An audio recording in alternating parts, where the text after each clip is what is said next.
प्रणाम और नमस्कार आदरणीय शैलेंद्र प्रताप सिंह जी। मैं इस मंच पर आज आपके आभासीय सानिध्य में हूं और साथ में है आपकी भेजी हुई पोस्ट का चित्र। आपने जो चर्चा की एक पोस्ट मुझे भेजी है, मैं आप सब लोगों से शैलेंद्र जी का परिचय कराऊं। शैलेंद्र जी मेरे अच्छे मित्र हैं, हमेशा हंसमुख से स्वभाव वाले, हमेशा मुस्कुराते रहने वाले, मेरे साथ समाज के भी जटिल से जटिल विषयों पर बड़ी ही गहरी सी समझ और बेबाक सी राय रखते हैं। आध्यात्म की चर्चाओं में भी गहरे गहरे गोते लगा लेते हैं। ऐसे मेरे प्रिय मित्र शैलेंद्र जी, आपने जो चर्चा भेजी है कि सावन का महीना, तो मुझे तो लगता है आपने बड़ा सुंदर चित्र भेजा है। रास्ते तक पानी से लबालब है और ऐसा ही तो होता होगा। प्राचीन काल का भारत कैसा होगा? वर्षा के समय रास्ते अवरुद्ध हो जाते होंगे, लबालब पानी से भरा हुआ यह भारतवर्ष। और सुनने समझने में आता है कि उस समय जंगलों में और वनों में रहने वाले हमारे ऋषि मुनि, हमारे साधु संत नगरों की ओर, कस्बों की ओर चले आते थे। यहाँ वर्षा की ऋतु चातुर्मास्य के रूप में, जिसे हम जानते हैं, यहाँ व्यतीत किया करते थे।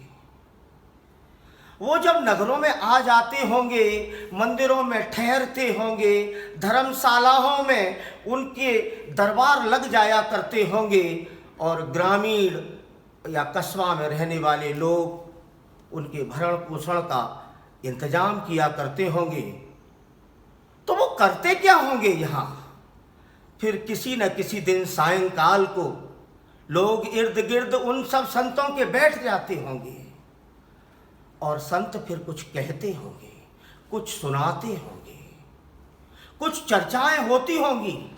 इस नीले अंबर, नीले आसमान के नीचे हम सब जो यहाँ उपस्थित हैं, वो आखिर ये माजरा जगत का है क्या?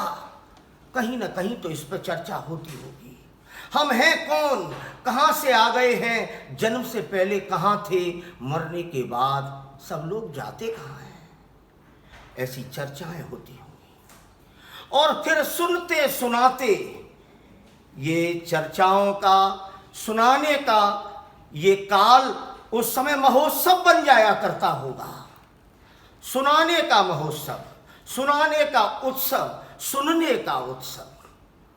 और सुनने के उत्सव के उस काल को, उस समय को हमने श्रवण से, श्रवण सुनना, श्रावण का महीना, श्रवण का महीना सावन का महीना बन गया। इस तरह ये सावन का महीना जब आध्यात्म की चर्चाओं में सुनने वालों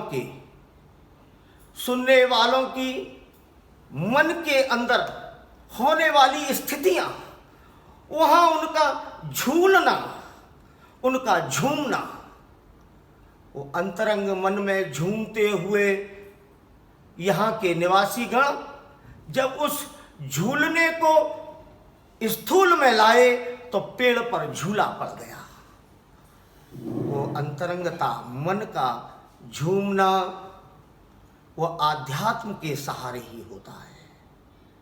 जिसने आध्यात्म के पथ पर पैर रखा है वही झूम पाया है।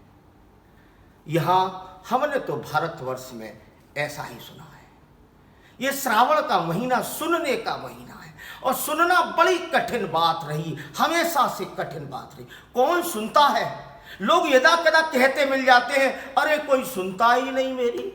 किसी घर में चले जाओ, भरे पूरे घर में, तो वहाँ माँ बाप की भी, वृद्ध माँ बाप की भी आज भी शिकायत रहती है, अरे बच्चे बड़े हो गए हैं, सब अपना अपना काम करते हैं, हमारी कोई नहीं सुनता।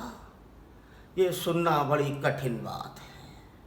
अगर एक बार में सब सुन लेते तो रोड के एक्सीडेंट न होते, सब रोड के लेफ्ट की ओर चलना है, बस इतना सुनना ही तो था। लेकिन लोगों ने आज तक इतना नहीं सुना।